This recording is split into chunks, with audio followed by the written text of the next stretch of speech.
Hey guys, welcome to Rad Tech Reviews. My name's Kyle. Today we're going to be talking about As Above, So Below, which is a found footage movie from, I think, 2014, if I remember correctly. So go ahead and like and subscribe. You can follow my Twitter or my Letterboxd, which those are in the description down below. And let's just get into it. So,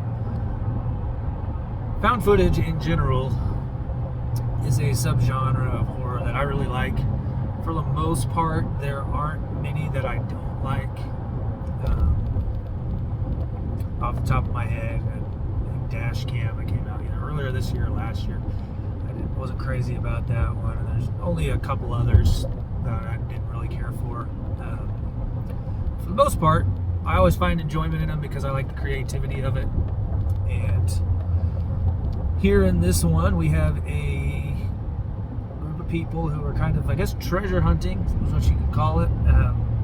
They're looking for Nicholas Flamel and the Philosopher's Stone, which before this movie I thought was completely made up in Harry Potter. So as soon as they said that name, I immediately paused it.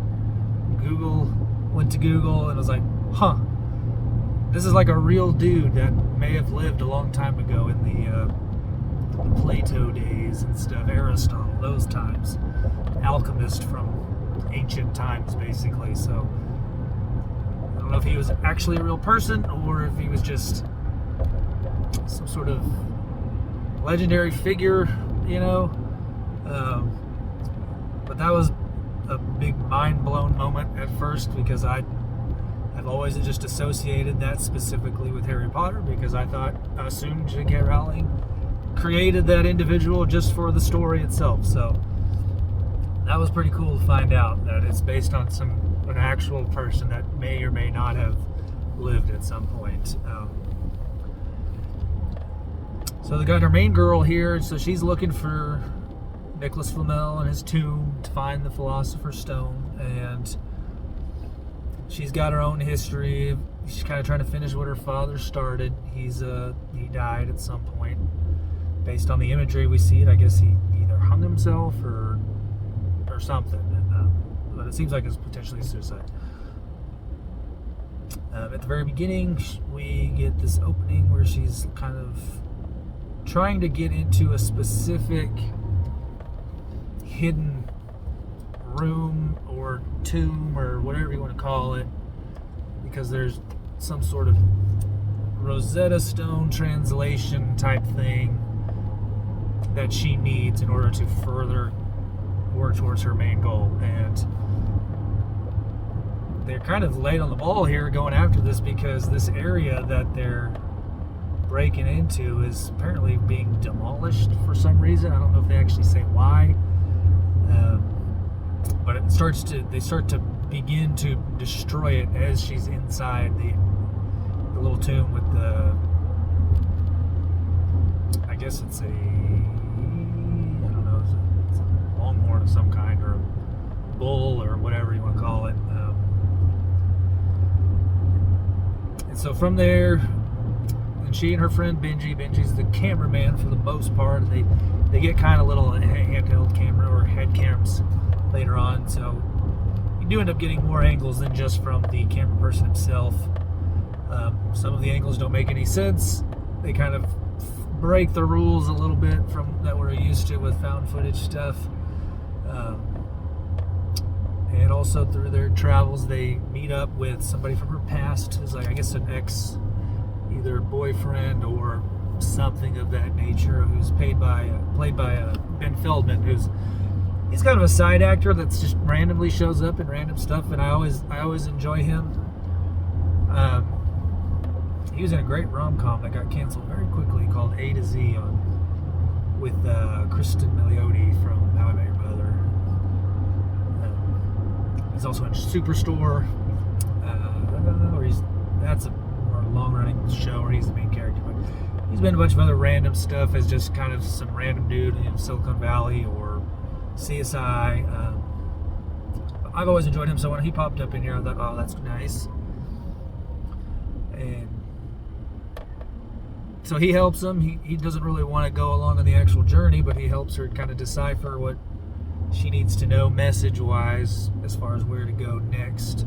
And then they get a tour guide who brings along a couple of friends, and they head down. Basically, the map's telling them to go into the catacombs themselves underneath Paris, which that would be a crazy place to actually visit, to be around that much death basically all at once. I mean, it's a great location as far as stuff like this goes, but that would be insane to actually see something like it. I mean, it'd be cool, but it would be kind of overwhelming probably just to imagine where you're standing, you know, amongst what you're standing.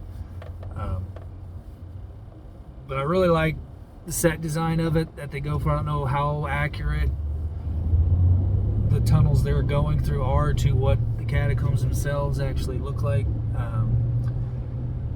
But I really like the set design. I really like the set design of Nicholas Flamel's tomb when they actually get in there to where he is. I think that looks pretty badass.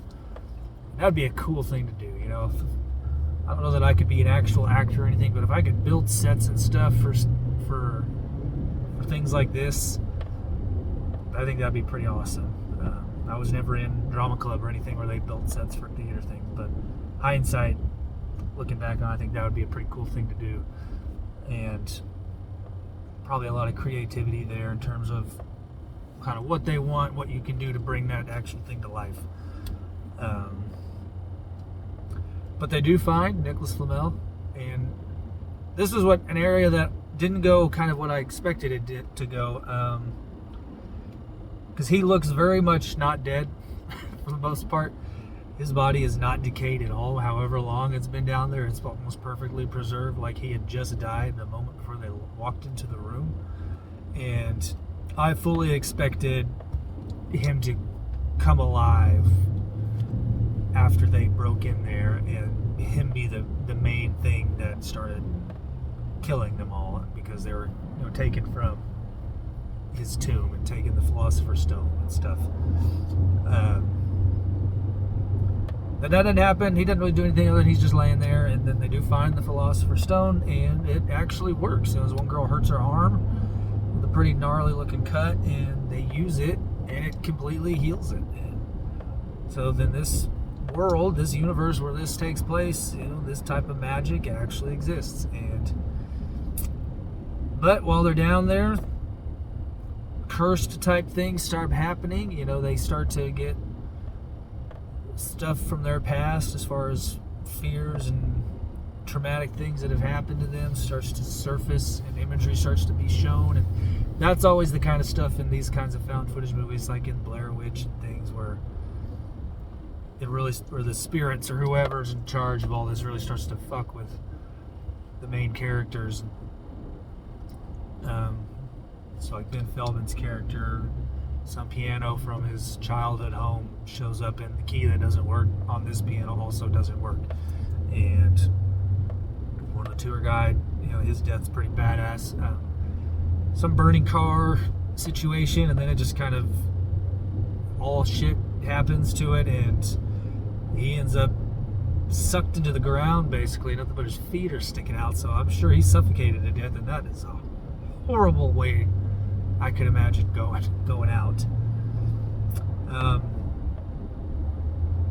Two most brutal deaths are probably the girl gets her face bashed in pretty horribly, and that looks pretty fucked up when they show it. And our poor camera guy Benji, you know, he suffered through a lot, but then he ends up getting tossed down a hole, and it just falls to his death and just hits the ground like a bag of rocks, man. But unlike a lot of found footage movies, usually, a lot of times, and a lot of ones I've watched, you know, nobody makes it out alive, you know. But we have 3 people that survive, and they get out, and they kind of solve the riddle of the as above, so below line, and how that plays into it, and kind of reverting everything from what you're seeing, and end up climbing out of the manhole kind of in the middle of the street.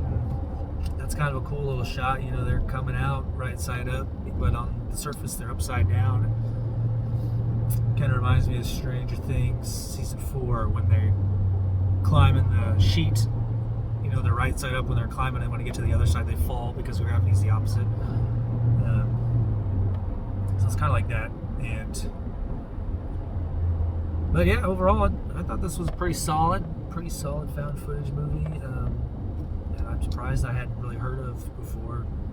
I watched it the other day, and I really enjoyed it, so I definitely recommend it. If you've seen it, comment down below.